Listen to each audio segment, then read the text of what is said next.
So today's topic, after we do a couple of housekeeping slides, are going to be, is the Republic really in trouble? Important considerations for a complex question. If you planned on seeing a showing of the Smurfs, you're in the wrong room. So I just wanted to let you know that's the topic for today. I am the new president. Gwen Meditol, as most of you must have heard last time, has decided to take a step back, and spend more time with her grandkids and enjoying life. So today will be my first day running this, so hopefully we won't run into any technical difficulties. So welcome everyone. Who we are. So we are one of 9 leagues or chapters in the state of Tennessee. We cover 8 counties. As most of you look around or you talk at break, we have primarily members in Washington, Sullivan, Carter, and Unicoi. The other 4 counties that we cover, we have minimal, but hope to have more membership. We have 80 active members, thereabouts, and over 400 newsletter friends. And just for a minute, I'd like for all of our new board, the incoming board, to stand up so people can see. These are the leaders who are going to bring you some fantastic programs. And you can see when Glenn stood up, we haven't let her go yet. So we're going to hang on as long as we can. Our mission is to empower voters and defend democracy. This has been our mission since our inception in 1920. Our vision is a democracy where every person has the desire or motivation, the right, the knowledge, and the confidence to participate in that democracy. We believe in the power of women and the men who support them to create a more perfect democracy on this one. So we're very, very welcoming to men and women. We are fully committed to diversity, equity, and inclusion, both in principle and in practice. So it bears to repeat this time that we are a nonpartisan organization. We do not support or oppose candidates or political parties, which is very difficult to do sometimes. But as individuals, members participate in the political process. Heard someone coming in there said she's an old protester from the 60s, so we've got a lot of activists in this particular group. But again, as a league, we remain nonpartisan. We do act on issues, however, based on studies that were based on principles. Back in the back, there's an impact on issues that was issued for 2 years, which they thoroughly researched our positions on these from the League of Women Voters US that goes down to the state and then comes to the local leagues. So the actions that we take on those particular issues, education, which this one is an outstanding educational issue about voting and issues, advocacy related to our mission positions, and this is not just during our legislative season. Now it's all year round. So we're taking advocacy efforts to a new high. Sometimes even your dues help with litigation, especially at the U.S. and the state level.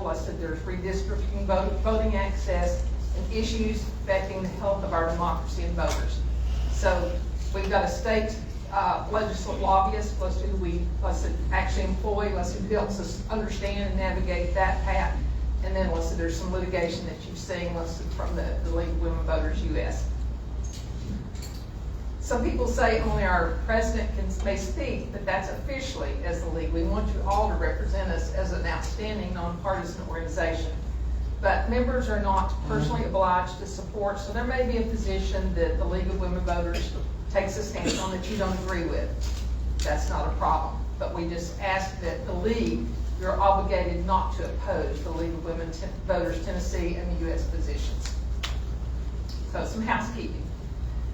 As you can see, you need to stay in the camera up front. We're live streaming now on Facebook, and then we post afterwards on our YouTube channel. Your voices can be heard even though the camera is focused just on the speaker. So just remember that if you are going to ask a question. Help yourselves to the refreshments in the back. We have quite a few of those. Restrooms are in the back behind the walls if you need to go. And there's lots of handouts and pens on the table. So please take some home and more materials there. And we're really happy to have you here today. I wanted to mention one additional thing. The next lunch with the league that's going to be hosted by Lee Clements and Becky. Keeler will be at the Mad Greek in Johnson City on August 5th at 11:30. Anything we mentioned, it's in the last newsletter that Gwen is going to continue to publish, but just wanted to make you guys, it's a great time to come. It's a cathartic, honestly, a cathartic lesson situation to share, just thoughts. We don't have to talk about politics, but it usually turns to that. Listen to things that are going on in the country. But listen, it's a great opportunity to get to know people where you might not get to know them as well in a setting like this. So again, welcome guys, and I'm going to turn over the introduction of our guest speaker to Ramsey, our first vice president.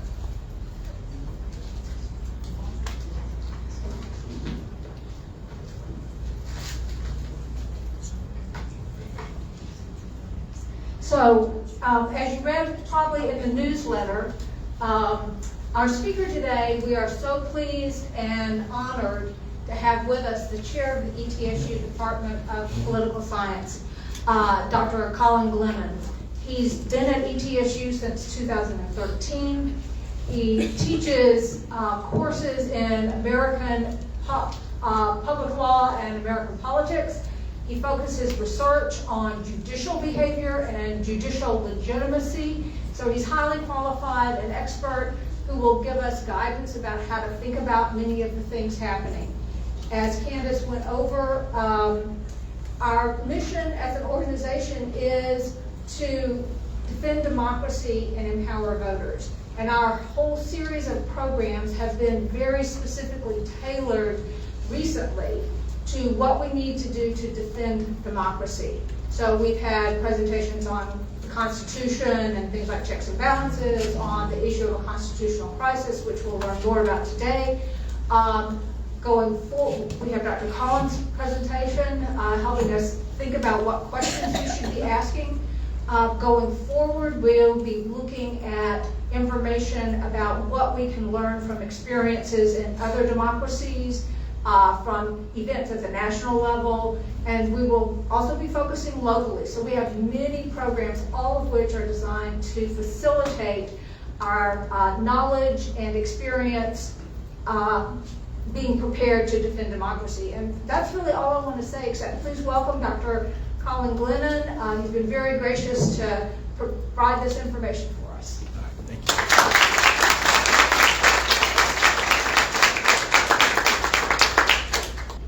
All right, there we go. Thanks.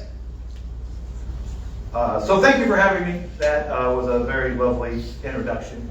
I don't know if I'm an expert in anything. I don't know what that term means anymore. We've thrown that around and we questioned about different things. Certainly my wife would tell you I'm not an expert in anything. Right? So, but I do appreciate you having me, and it's been great working with Ramsey, getting this all set up and everything.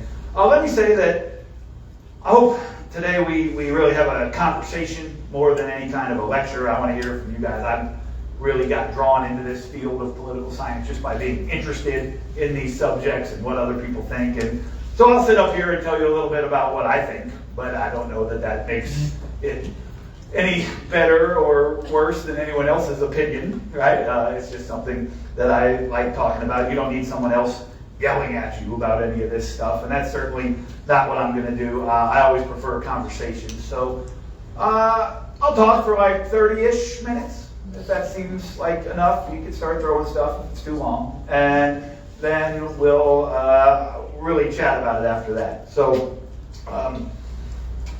when Rebecca Keeler retired, she gave me a pretty cool bust statue of Abe Lincoln about this tall, and I've kept it in my office. And when I first started thinking about this, I saw that, and I knew Becky would be here, and I thought, I wonder what Abe would think about some of the things that are happening today, right? And it occurred to me that I guess I don't know, right? I don't know if he would say, boy, I've seen trouble coming and you got trouble coming. Or if he would say, oh, I've seen it much worse than this. You guys are going to be fine, right? So I don't know. I'm not sure. But I thought about that as I was thinking about this question before. So I sort of frame it as, is the Republican trouble? And then we'll talk a little bit about the relationship there to this idea of a constitutional crisis. But I do think it's a more complicated question than sometimes we make it. I'm not sure that a simple yes or a simple no is appropriate. I think we have to diagnose some of the other factors and kind of see what's going on there. I chose this picture. It wasn't really hard. If you Google some sort of controversy or discord in America, you can find a lot of Google images. I think this is from some of the events in California recently, right? And it strikes me as when you look at photos like that, no matter which sort of side of that issue you fall on, that's not good, right? This is not good when these scenes are taking place, right? And we see a lot of them, and it concerns us for a lot of different reasons. So let me address this issue of the Republic by really focusing on the theme here of a constitutional crisis, right? Make sure I can do this right. Hey, all right. So a phrase that I think we're hearing a lot is this notion of a constitutional crisis. But I think it's hard to have a deep conversation about that until we define what that really means.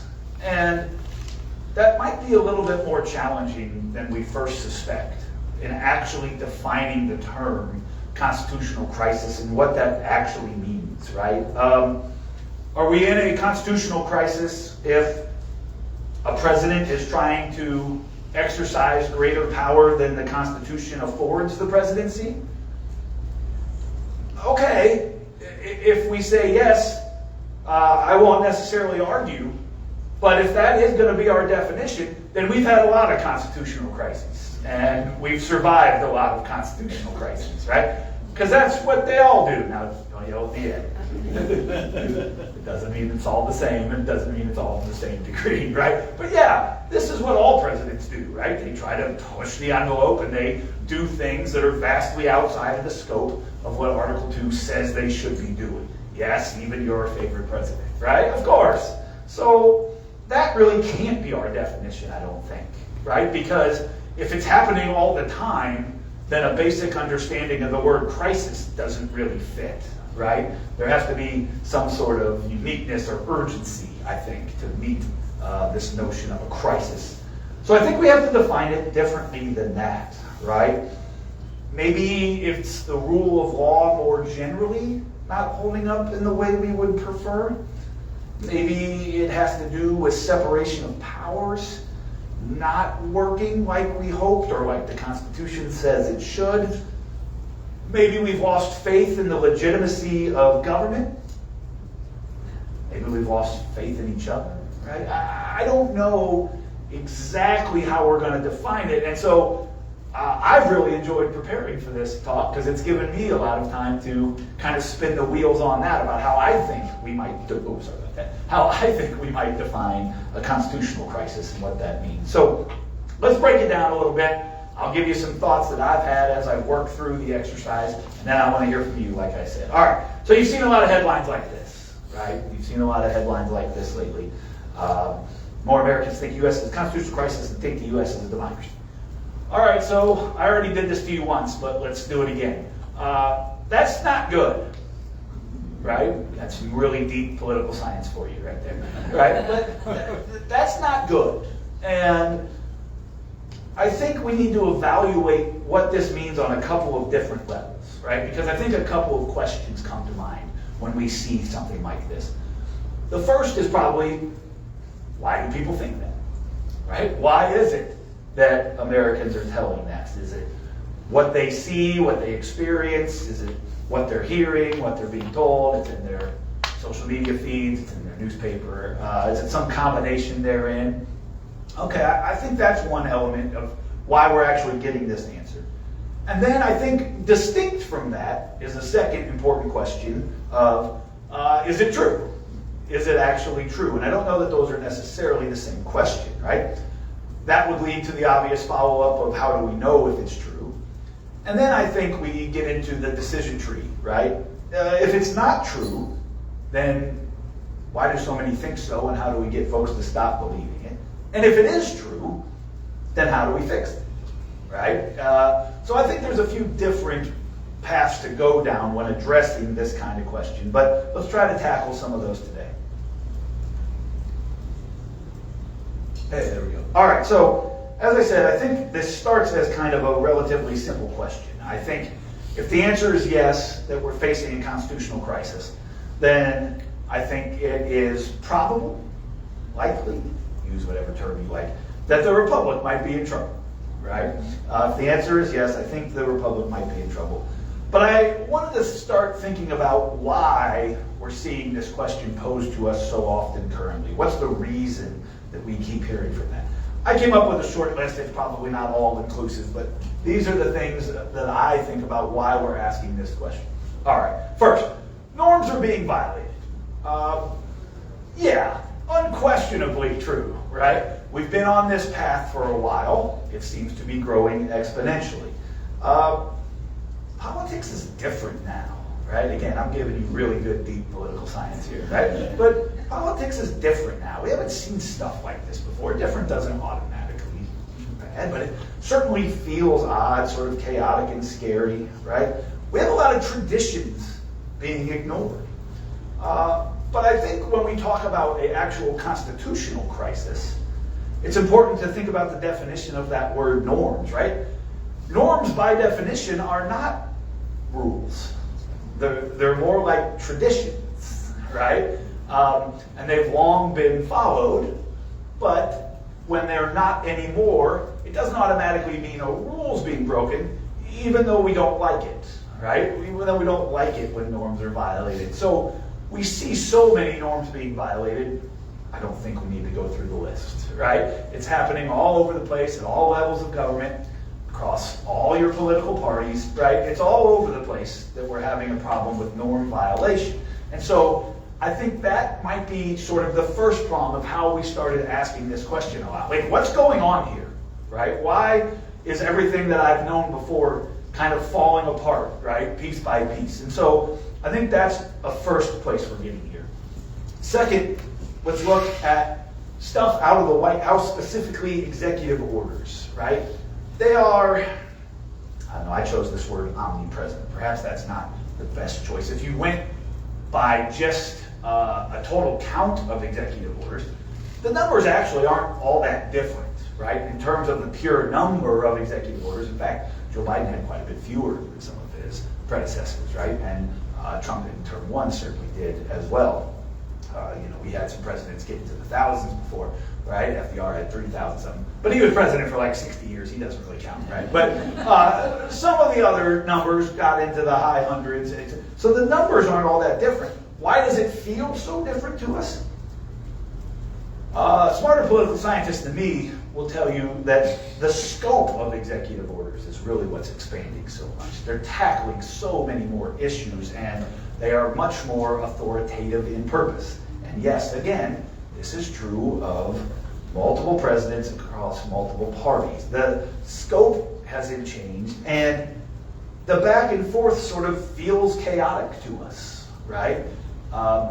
If you want to consider, for example, direction from the White House on how universities and colleges are supposed to handle Title IX, for example, right? And you had a bunch of stuff under the Obama administration that changed some of the rules as it relates to those investigations, procedures. Then Trump comes in for term one, overturns all of that, changes some of the policies. Biden comes back, flips that back, right? In a lot of cases, now we have Trump come back again, change the definition of it. I'm not sure if it matters which side of the fence you fall on there. That's chaotic, and that's not really governing in a way that is conducive for the people, that's us, to know how to behave, right? If you work, maybe some of you do, in like the Title IX office at a university, I mean, this is chaos, right? The rules are constantly changing, seemingly coming down from a directive, and this kind of flopping back and forth, I think, creates a scene. In January, Donald Trump, of course, comes in to office with a flurry of executive orders.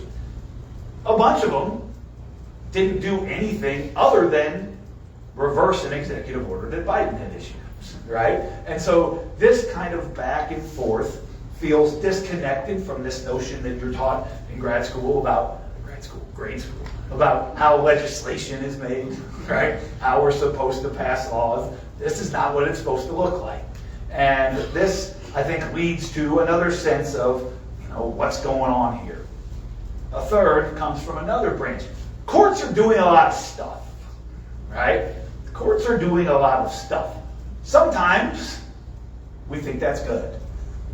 Sometimes we don't, right? They seem to be making more determinations than ever. Again, the actual data on that is kind of mixed. We're going to talk about more this idea of perception in a minute.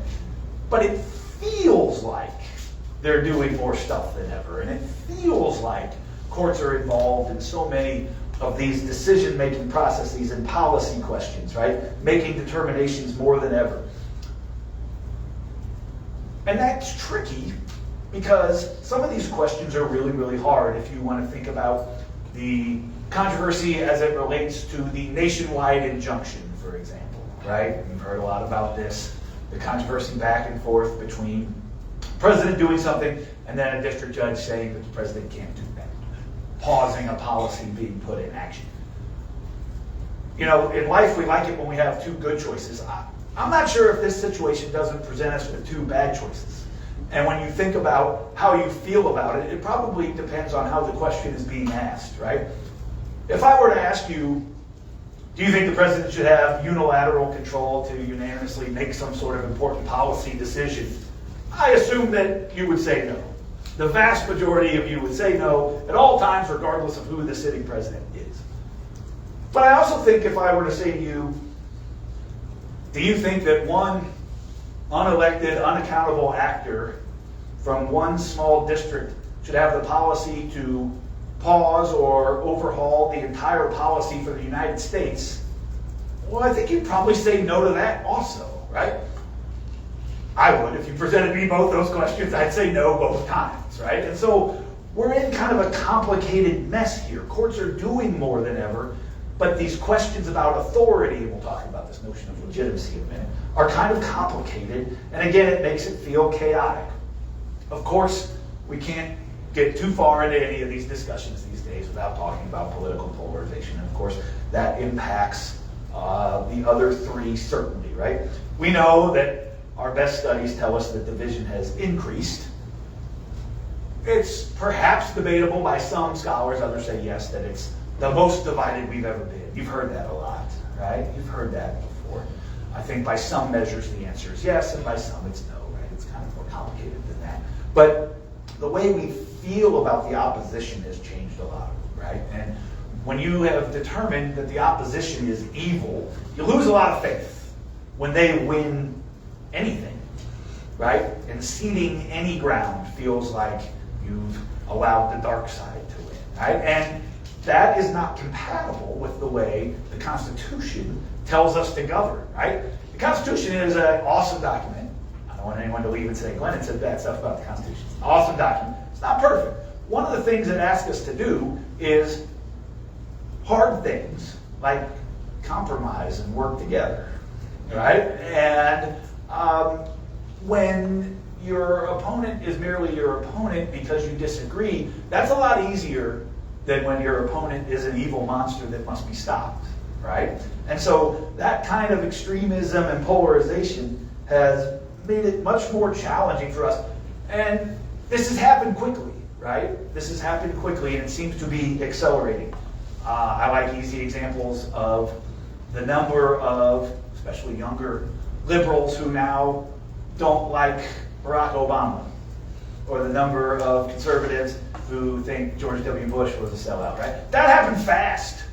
That happened fast. Those guys are now kind of moderates at best within their party on a lot of issues, not all, on a lot of issues, right? And so this sense, I think, leads to, again, controversy, concern, and the feeling of chaos that leads us maybe to think a constitutional crisis is among us. I think the last thing is that we see promotion of this idea. It's in a lot of outlets. Shows you one headline, you've seen a million more. Our social media echo chambers don't help here. There are some ideological groups that have an incentive to push the notion here as well.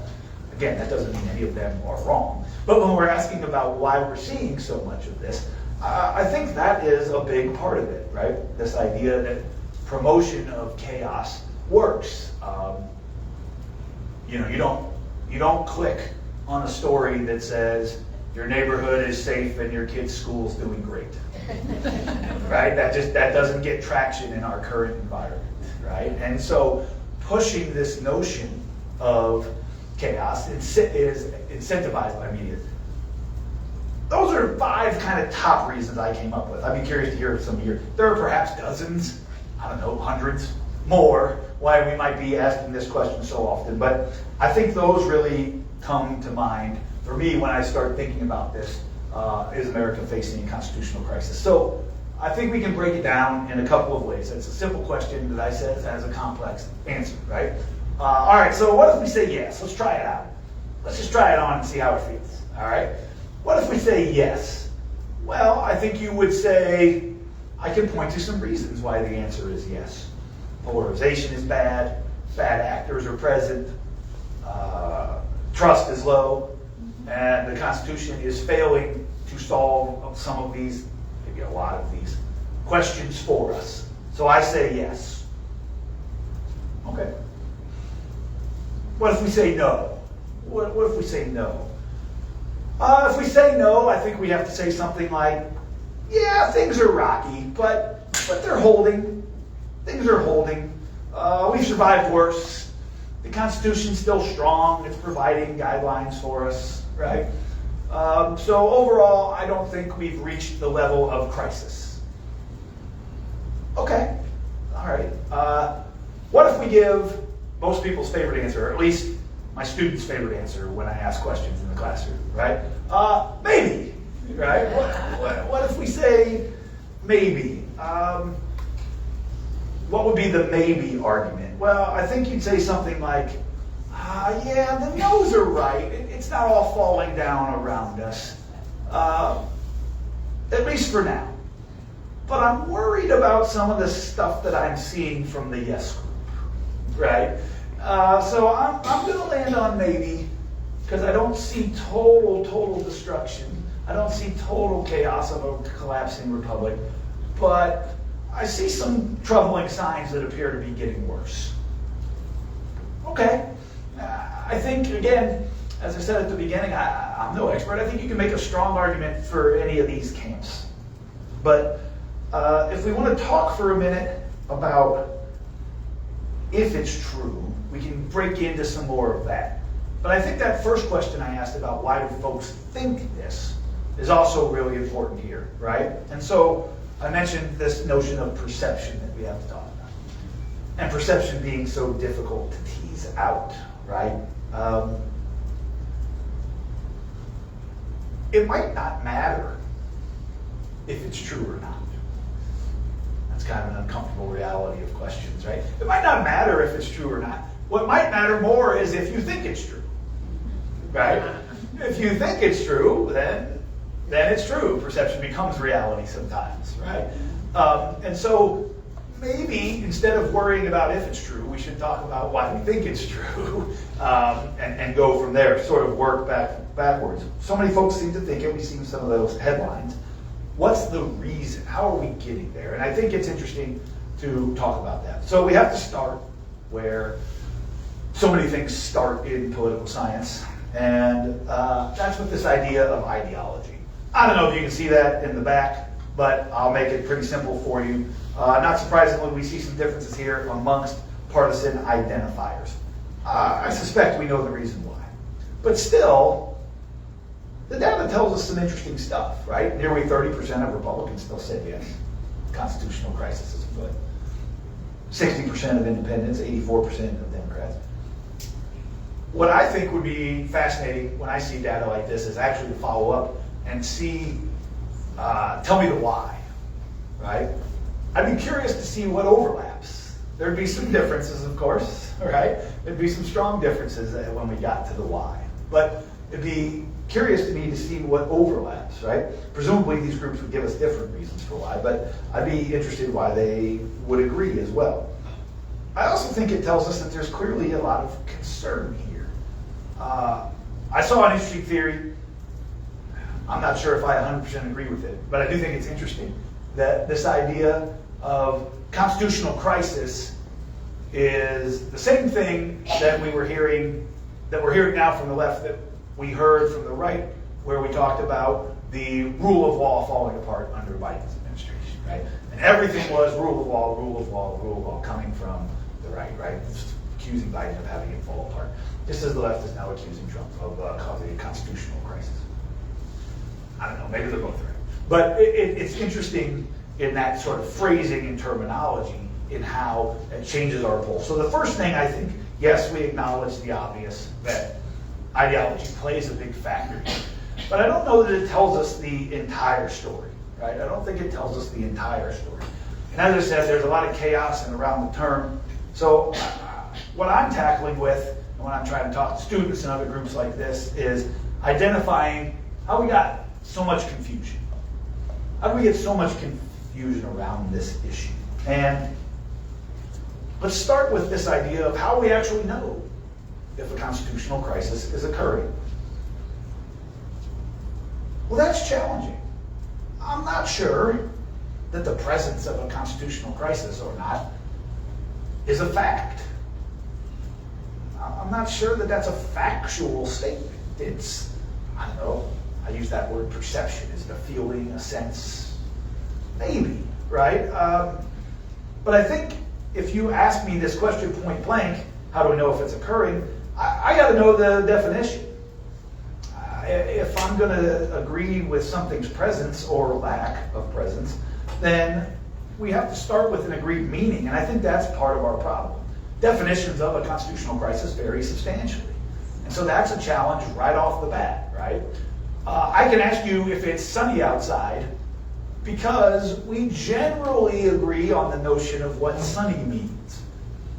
But you know some friend you have, right? That's like, well, technically it's partly cloudy, right? Like you can always, right, on something as insignificant as the weather, get into these kind of vague areas, and even something we generally agree upon, like presence of the sun, can become a little bit tricky. It's much more challenging on something like this, where we don't really have a working definition that we all agree upon, right?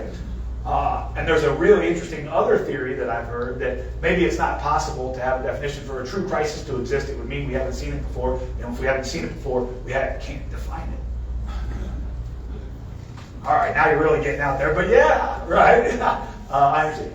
I think that we can try to find a definition of some kind, right? I think we can try to find a definition of some kind. And we're going to work on doing that, right? We're going to work on that. But it's hard for me to say yes or no if I don't know what the definition is. And it's even harder for me to argue with your answer of yes or no, or if we can't agree on what the definition of what we're answering is. Underlying a lot of this is support for the Constitution and support for this idea of democracy. One of the hardest things that I teach students is that those are not the same thing, right? Those are not the same thing. You know, the old "we are a republic" speech. It's true. And it's also very complicated. The Constitution, again, Glennon says, Constitution awesome.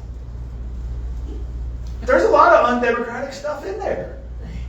There's a lot of things that are undemocratic in there. And, here's the second part. You like most of them. You like the stuff that's undemocratic in the Constitution. Free speech, freedom of religion, rights of the accused. These are counter-majoritarian issues, right? These are things to stop the majority, right? The majority that is so important in democracy, right? Again, all right, I see it. I lost like half of you, right? Yeah, that's right. We're going to bring it full circle. I'm not saying anything bad about democracy. Democracy's awesome, right? But these are counter-majoritarian ideas, right? The idea that you have free speech to say whatever you want and that the majority can't shut you up, right? That is counter to the idea of a pure democracy. We're conditioned to think democracy equals good. And again, it is, right? And you say this is going on YouTube. Democracy good, right? Yeah, democracy very good. But there are some things that are undemocratic. I know you don't like it. You feel better if I say some things that are counter-majoritarian that you support, right? There are things that you support that are counter-majoritarian. And so it can't be that simple. We use these phrases sometimes interchangeably. And I think that's a mistake. I don't think it's accurate, right, when we do that. And it's led to this other issue. We see often this phrase, a threat to democracy. And I feel like it's being misused at times, right? It's not being used correctly. Again, we're misusing this word. A very prominent example of this, some conversations we've had in the classroom, was after the Supreme Court's Dobbs decision that overturned Roe v. Wade, right? And you saw a bunch of reaction about this being a threat to democracy. Well, that's not true. You don't have to like that decision, right? Overturning a decision that was made by an unelected body 50 years prior, ironically now by an unelected body, right? And returning that to the states to vote on it, well, that's more democratic, right? That's more democratic. So when we're just defining the term, we have to be careful with the way that we have used that, right? And I think this notion sometimes we've intertwined them, and that leads to further confusion. But I think we have made a mistake sometimes of declaring things we don't like as undemocratic or unconstitutional, right? And those are not the same thing. You can not like them or like them regardless of their relationship to democracy or the Constitution, but they're not automatically the same thing, right? And I don't know, I think sometimes this confusion leads to some of the further confusion we see when we're addressing this larger question. So with that out there, I'm going to bring you back. I lost some of you. I know, I'm going to bring you back, right?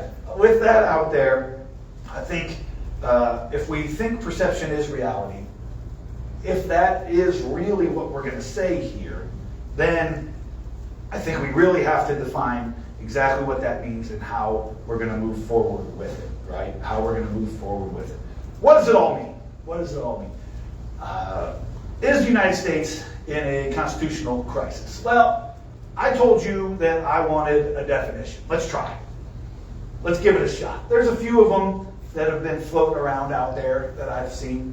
But I kind of like this one, right? A definition here is a constitutional crisis occurs when the government, right, when a problem in government operations or conflict between branches that the country's foundational law is unable to resolve. A constitution has failed when one of two things happen. When it cannot give guidance to political actors to settle a contested situation. Or they simply ignore it. Right? I think there are two ways that a constitution can be said to have failed. And these are them. Again, there probably are more, but I think these are the biggest two, depending on how we want to group it. Right?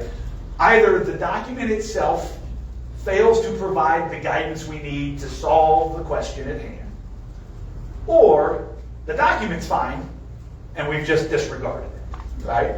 When those happen, then I think we can say, all right, we have a constitutional crisis. So that's the buildup.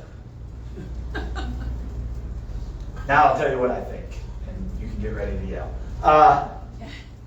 Again, I just have one opinion. I don't think it's any better than anyone else's as I kind of weigh these things back and forth. And I really do want to hear from you. And I really do think there is no right answer. Again, I don't think this is a fact one way or another. So here's my take. I'll say probably not.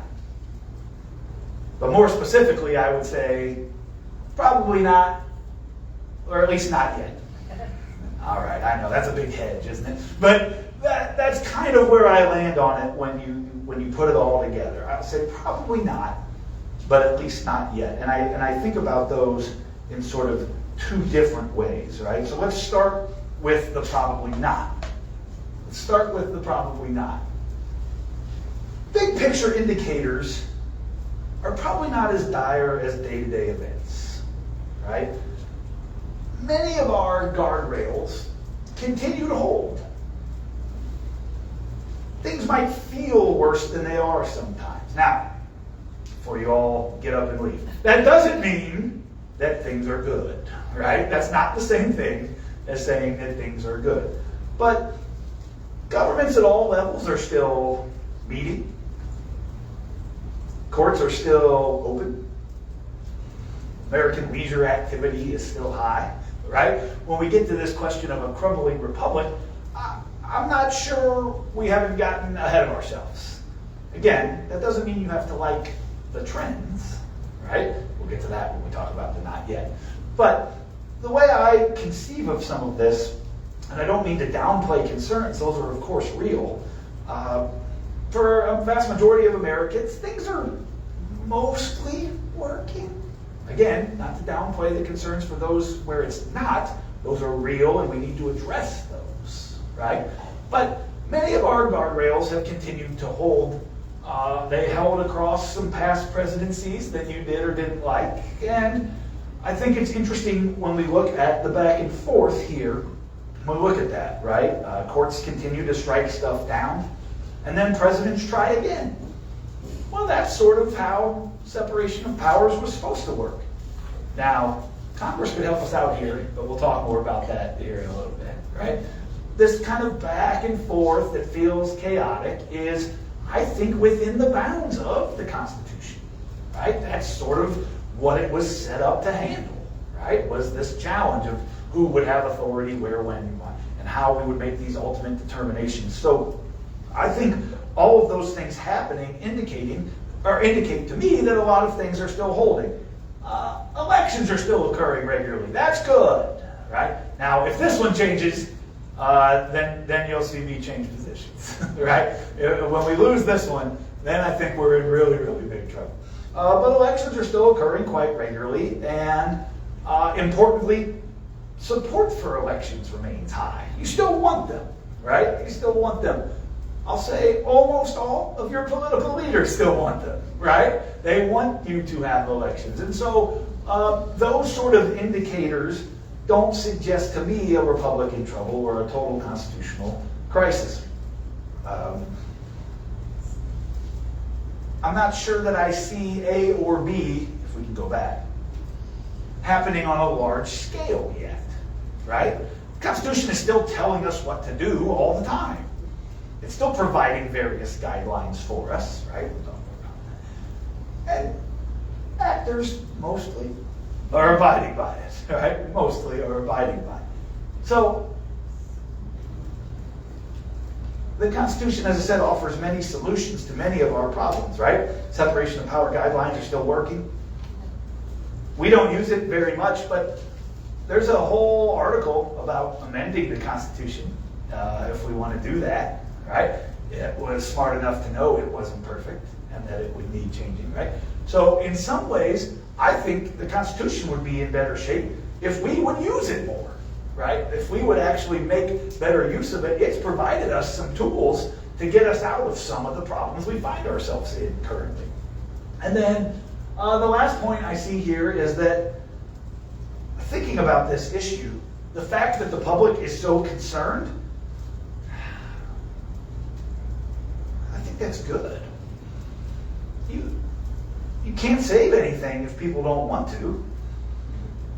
We're not going to prevent any problems if we say we don't see any problems. And polling says we see problems, and polling says we want to fix problems. That's good. Now, I'm open to being called a hypocrite here, right? I'm saying to you, maybe you don't have to worry so much about all the problems because people worrying about all the problems is good. Right?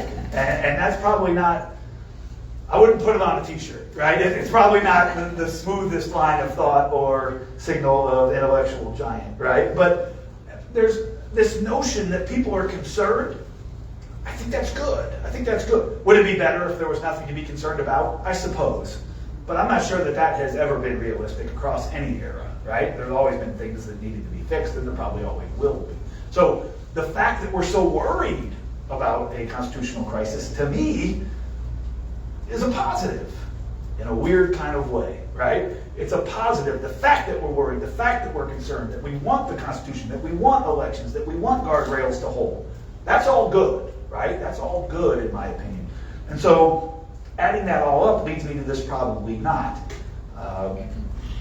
So everything's okay? Well, remember I said, at least not yet, right? Why do I think that the qualifier is necessary? Well, to state the obvious, let's start right up top. There's some bad trends here. There's some bad trends here. Guardrails holding is not the same thing as saying everything's going smoothly. Ideally, we wouldn't always push things to its limit, right? We wouldn't always test and see if the guardrails are going to continue to hold. Maybe we're not there yet, but that doesn't mean that we're not facing trouble, right? And so these trends across many of these different issue areas, and you know all your favorites, I think indicate for us a level of concern that's appropriate. If I just said that concern is good, if we ask whether we should be concerned, yeah, I think so. That doesn't mean, right? I guess I'm trying to clarify how I've sort of threaded this needle for you, right? Where I say probably not, at least not yet. These trends aren't good, and part of that discussion comes back one more time to this idea of perception and legitimacy. Despite everything I just said, things can change quickly, and they often do. And perception always runs ahead of reality, always, right? We'll always get the feeling before we get the facts, right? And that's more true than ever in our current society, where patience is not a big virtue, right? We're not seeing a lot of patience. We don't let things play out. It's not really one of these. I thought about this when you thought about reaction to the United States bombing of the nuclear facilities, right? It was like 20 minutes later before you heard it was the greatest success of all time or a huge failure, right? And it was like, well, can we give it like 3 days and find out the truth? Wouldn't that have been a better approach? But it's just kind of not how our politics is working right now, right? And so when perception can change quickly, I think support, those previous things we talked about for guardrails, etc., they can fall apart quickly, right? People have to believe that the government is legitimate for the government to be legitimate. It's another big-time political science sentence for you, right? But people have to believe that the government is legitimate in order for the government to be legitimate. And when they don't, things break down quickly. Things can break down quickly. Legitimacy, I have always liked the definition of a legitimate government. Legitimacy is simply the perception and acceptance of authority by the governed population of the government, right? You have to believe in the government's authority to rule in order for the government to be legitimate. It doesn't mean you like every decision the government makes, right? But you're recognizing their authority to make it.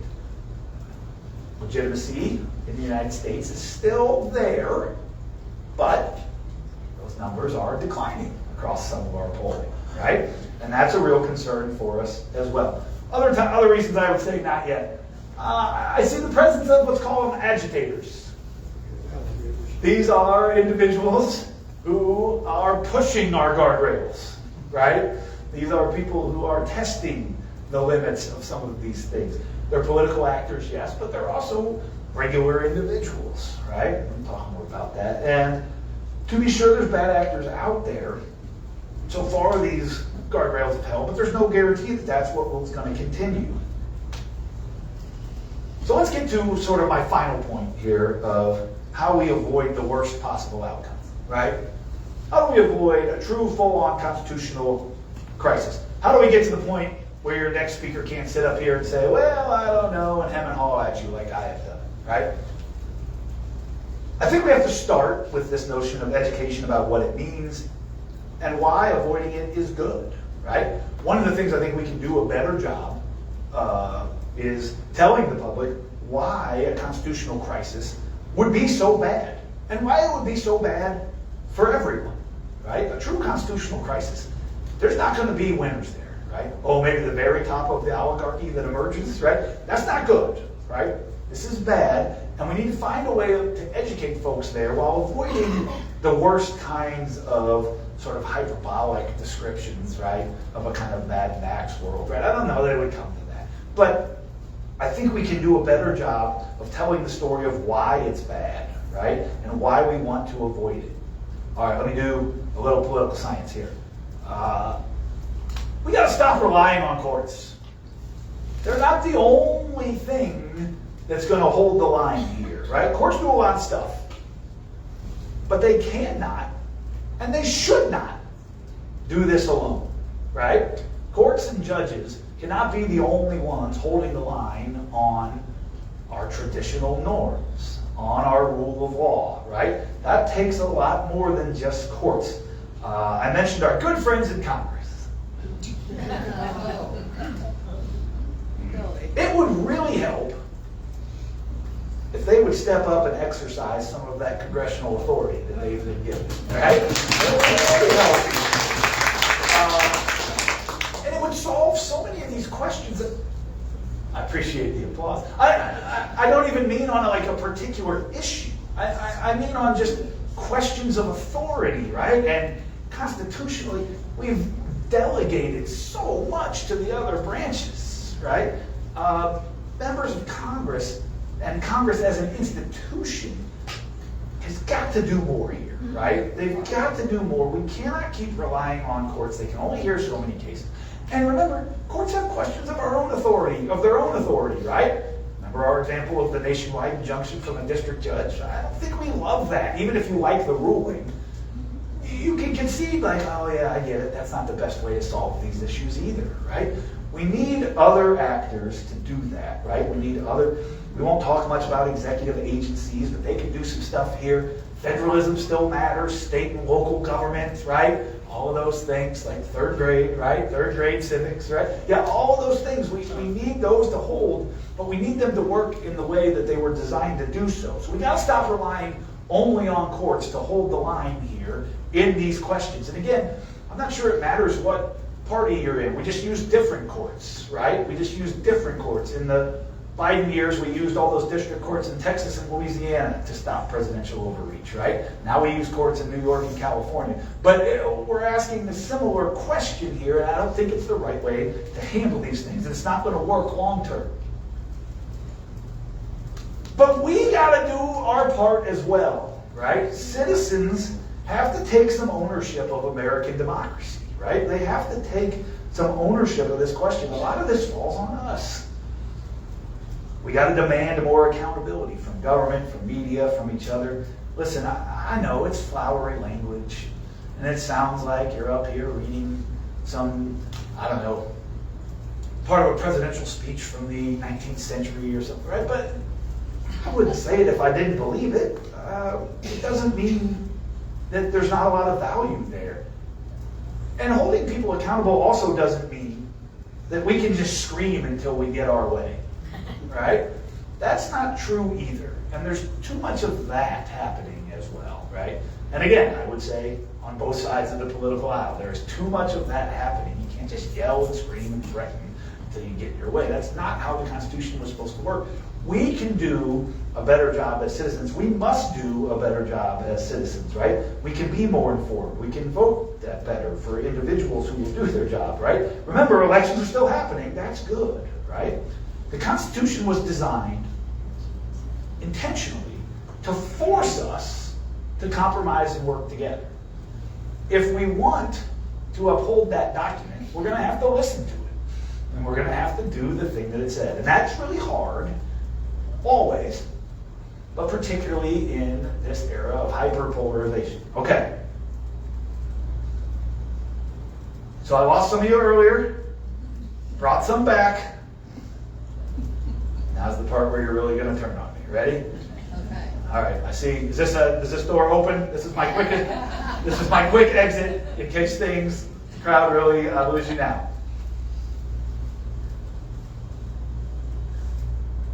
We got to admit the partisan problem.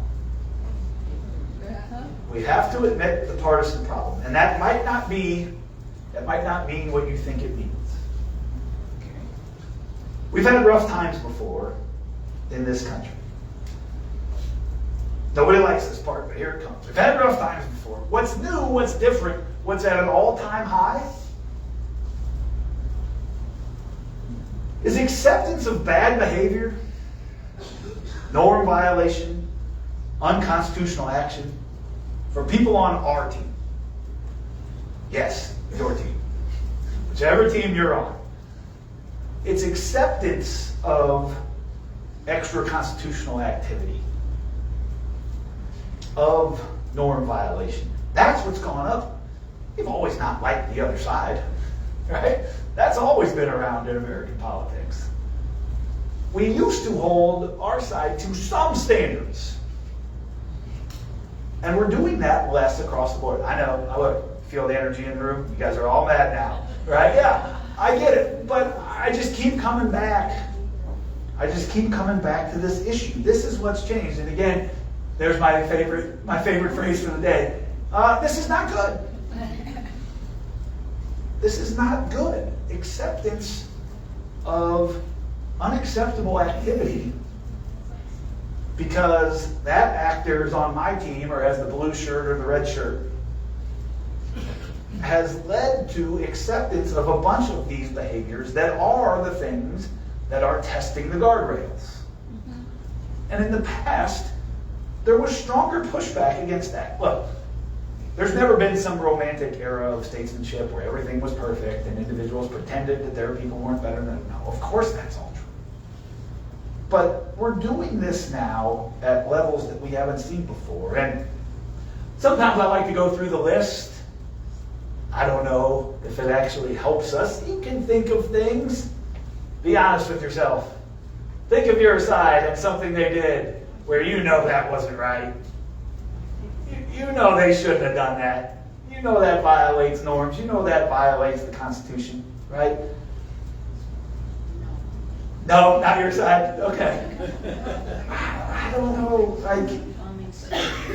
Bombing Syria. It doesn't mean that you can't still like that actor. It doesn't mean you can't still like that party. You can and you should. You should find the one that agrees with you the most and continue to support that actor and that party and vote for he or she. But I do think we can do a better job of holding our own side accountable, right? Holding adversaries accountable is extremely important. It's also fun. And that makes it easy. That makes it easy. Holding our own accountable is essential. But that's hard. That's not easy. And I think to stop some of the trends, as I've called them, that's what we're going to have to do a better job of, right? That's what we're going to have to do a much better job of. Again, of course you should support your favorite candidates and your favorite party, absolutely. But I think you can do a better job. We see a couple people try to do this, and what I think is so fascinating in our current climate is that does not go well for them. Man. My conservative friends, right? Fiscally conservative folks. When we add to the deficit $11 trillion, right? Rand Paul's like, wait a minute, we shouldn't do that. All the conservatives scream at him. All right, liberals, ready for yours? Right? Yeah. How about Fetterman? Right? Senator Fetterman's out there saying, wait a minute, this is too far. You guys are out of line with the general population, right? He says, this woke stuff is pushing our party away from middle. They all hate him now, right? When we have examples of individuals who attempt to do this, we turn on them. We throw them under the bus. Well, don't you think other people see that? Say, wait a minute, I'm going up for re-election next year. I'm going to need the, all right, I'll be quiet. I'll accept bad behavior. I'll accept norm violations. And I'll accept unconstitutional acts. This, to me, is the number one thing that we're going to have to solve to avoid a lot of these things. And let's be very clear. It's hard. It's going to be hard. I don't have some magic solution for you, right? Despite that awesome introduction I got. I'm no expert. I don't have the answer to exactly how this is going to work. But I think this is where we can start. Think about the ways that we can hold our own team accountable. Yes, your team. Right? Yes, your team. When they do things that are violative of the Constitution. That causes a constitutional crisis just as much as when the other team does things that are violative of the Constitution. And so I think if we can think about ways to do that, or how we can encourage other people to do that, that would help us quite a bit in slowing down the progress here, some of these trends, slowing down the not yet, right? I would love it if, like, we could get to the point where the answer was just no. But realistically, if we could get to probably not with no qualifier, that would be awesome, right? If we could get to that space. So that's sort of the way I've thought about it. Let me wrap up with just a few concluding remarks here, and I appreciate your time. We see constitutional crisis as a phrase that has become quite present in current discourse. It means different things to different people. It's kind of difficult to define, and that would help us perhaps in answering some of these questions if we could agree there. But I do think it's pretty clear that it's more perception than fact. And so if you disagree with everything I said and say, absolutely we're in Constitution, okay. I don't know that I can prove you wrong, right? Same if you were going to say no, you don't think we are and the guardrails are great. Okay, I think that it's more perception than fact. And so adding it all up, I sort of conclude, at least as of today, remember we said things change quickly. I'm at not yet, but acknowledge indicators in the wrong direction. And yet I do see that there are some reasons for hope. It doesn't have to be all doom and gloom, right? Agreeing that we don't want a constitutional crisis would be a great start. Agreeing that we don't want the actual constitutional crisis is probably the first step towards recovery, if you want to call it that, right? And I do think there are a couple of things that we can focus on. And I think it's important to recognize citizens, not elected officials or judges, got to take ownership here, right? That's the group that's going to save us, right? Us. We're the us that's going to save us, right? We can get help from elected officials and judges. That would be nice. But we ultimately have to take charge here. And this is as challenging as it's ever been. I'm not going to run from that reality. But it's also not impossible. It's also not impossible if we're willing to do some of the hard work. So I appreciate your time. I'd love to hear some of your opinions and answer any questions. I thank you for having me. You know, if you ask this larger question of, is the Republic really in trouble? I'm at probably not. Some days seem more so than others. What would that Lincoln statue say? I don't know. I hope he'd say, you can do this. I've seen worse. But he might also say, you don't have to let it get that bad before you decide to act, right? You don't have to let it get that bad before you decide to act. So with that, love to hear from some of you, answer questions if you'd like. Do my best to do that for however much time we have left. Thank you very much. Thank you. Oh, okay, great. Yeah. So, can you hear? Got it? Hello, hello. Why don't you go ahead and ask your question? Would you please repeat it? And we'll Sure. get Yeah, go ahead. Colin, thank you so much Yeah, for exactly. your remarks, but I just had a visceral reaction and I have to share it. And that is that most of the message that I was hearing, maybe not everybody, but most of the message that I was hearing is that people's perceptions are no more than that, and that it doesn't have any nexus to the reality of, for example, a Congress who has basically abdicated its role and been cowed into actions that disserve. And the other thing is, well, there's a lot, but in terms of whether you call it constitutional crisis or norms violation, it clearly is a constitutional crack when the tail is wagging the dog in the executive branch and just, in chaos, there's opportunity, right? In chaos is opportunity. We all know that. And boy, has that executive created tremendous opportunity and he seized that opportunity. Does it work? Hello?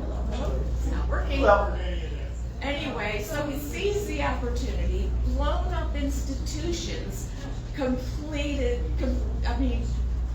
it's unbelievable. So how is that, usurping Congress? Nobody can hear, so. all right, I'll try to summarize Becky's remarks. Good. To the first part, she said the notion of why would we describe it as perception, right? I don't think perception means that it's wrong, right? We perceive things all the time, and I think we're usually more right than wrong about our perceptions, right? But not always. I think I like that word because it differs from the notion of what's a fact, right? This idea of, they're not the same thing. But that doesn't mean that your perception is wrong. You certainly shared a lot of your perception with us right there, right? And that doesn't mean you're wrong about any of it. Those were facts, That- not mere perception. That doesn't mean you're wrong about any of it, by any means. But I think in terms of the way we digest that information, right, that has altered some of the way that we have this conversation. But yes, certainly, I wouldn't say that anything you said is wrong, right? I think that those are very real concerns, and you're certainly welcome to perceive them, right? And I wouldn't argue with a lot of the things that you mentioned there. But I do think I like that word in just distinguishing why we have a hard time finding common ground on when we think a thing exists or not. I don't know if that further clarifies, but I appreciate your comments. Yeah. Probably have time for maybe 2 more questions. Sure. Yeah. And keep it short and let him repeat it. I'll try to be pretty concise. I- You can call me anything you want to call me, that's all right. But my question is this. Hang on just a second, let's use the microphone. Oh, there we go. Here we go, Jack. Everyone get a question from Facebook too. Is this on the microphone? Yeah, get close. Okay, I can't tell it's on the microphone. I think you're good. Okay, my question is this. What I have seen basically going on with the government now is that whatever problem they are facing, their attitude is to remove what is causing the problem. Right? And I hate to say this, I think it applies to by any means that is necessary to do it, whatever you can imagine. They haven't gone that far yet. Right. But that's a perception. Okay. What the question I've got Yeah. is, I guess it's twofold. Who has the power, and we're talking about real power? We're the strongest military nation in the world. I don't know if our friends in other nations would come to our rescue if we are in distress. What I'm asking is, if you have a president who has purposely removed all the military leaders that we had in there pretty much, and replaced those people in leadership roles with people that he has 100% confidence that they will do what he asks. That tells me that the military, maybe there's nothing left when they get through, but the military is where the power lies. And if a president has the power and they obey the president, then where do we stand and how do we know when we've really reached the point of no return of having what I would call the ultimate power to really change what's going on? It doesn't matter about what definitions are. Yeah, I understand. Thank you. So, yeah, I appreciate that. That's a good thought. I am by no means a military expert, right, in the terms of that kind of research. I think your concern is unquestionably valid, right? And I would probably point out that we've seen that in a lot of areas, not just in the military, right? We've seen that across a bunch of different agencies and branches and bureaucratic institutions in the United States, right? If your question is, how do we know when that's finally gone to the part where you can't go back? Yeah. I don't know if I have a great answer. Perhaps it's already there, Right. but maybe not, right? I lack the ability to tell you with any certainty what would happen in the future. I can tell you I don't want to find out. Yeah. I don't know if that counts as an answer, right? I guess there's a version of this answer that goes something like, well, when it happens, you'll know, Yeah. right? But that's, I guess I tried to conclude a little bit more positive than that, right? Saying that there are ways out of it. But yeah, I mean, certainly, I think those are valid concerns. Yeah. I don't know, that's not a great answer, but I don't really have a great answer for that. One more question. I can answer a couple after too if people want to chat. I don't, yeah. Oh, I got out of, sorry.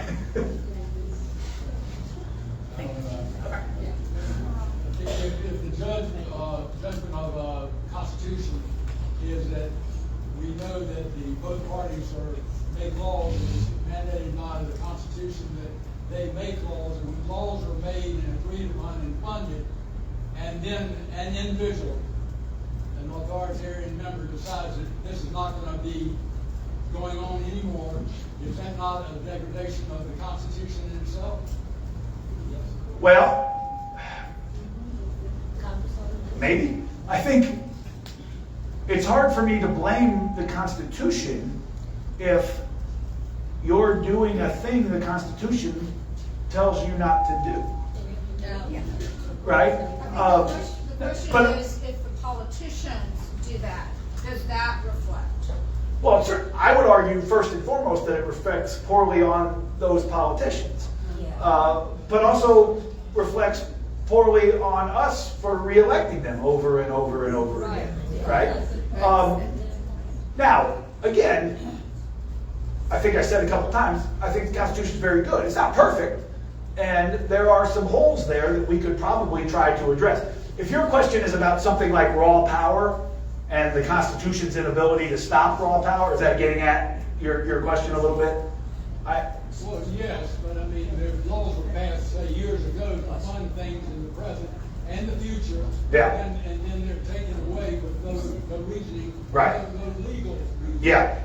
So we would put that in the things that are not good category, right? But I think it's important, and I say to students all the time, the Constitution is awesome and important. It's also just words. It's stuff on a piece of paper. We have to give it meaning. We have to put it in place. We have to use it and uphold it, right? And so I understand, I think, the nature of your question being, do we consider the document insufficient if it doesn't provide us the means to stop that, right? And is that roughly correct? Yeah, generally. Yeah. And so I would say that I'm not sure that the document itself fails us there as much as we fail us. And I know that's a bit of a cop-out answer, but I think that when actors behave extra-constitutionally, there are things in the Constitution that tell us how to act in that situation, right? Now, when we try and fail, does that mean we need a new document? I don't know. When we play out this sort of simulation in class, most of the students quickly realize that if the option of fixing the holes in the current Constitution would be to rip it up and try to start a new document today, that'd be a disaster. It sure would. Right? That would not be good at all. Right? I think we're much better off sticking with this good document we have now and then trying to work within those frames to make it better. But I certainly appreciate your question. Dr. Glennon, we need to wrap up. Okay. Thank you so much. Thank you. I appreciate all of you having me. Thank you very much.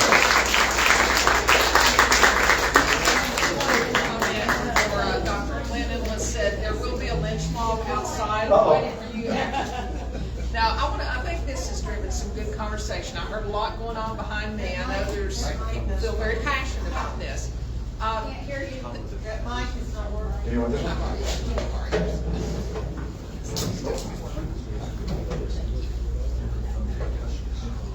All right, can you hear me now? All right.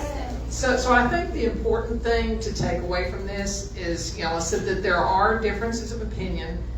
I felt this way for a long time. It's how do I communicate with the other side, the other team? And maybe stepping back sometimes because we get so impassioned. Like I said, I think that's sort of the message here today. One of the messages is to step back and try to understand, like I said, the other side on this one. The compromise that you mentioned early on in your conversation, I don't see that happening on either side. So I think it's been a very thought-provoking, presentation. And Dr. Glennon said he'd be glad to stick around if you have some other questions you want to engage him. Feel free to come up here and talk to him. And one last thing for those of you on the board, remember we are going to have a board meeting outside in the area listed outside the room here about 3:35. If that works. Okay. Thank you again. Let's thank Dr. Glennon again.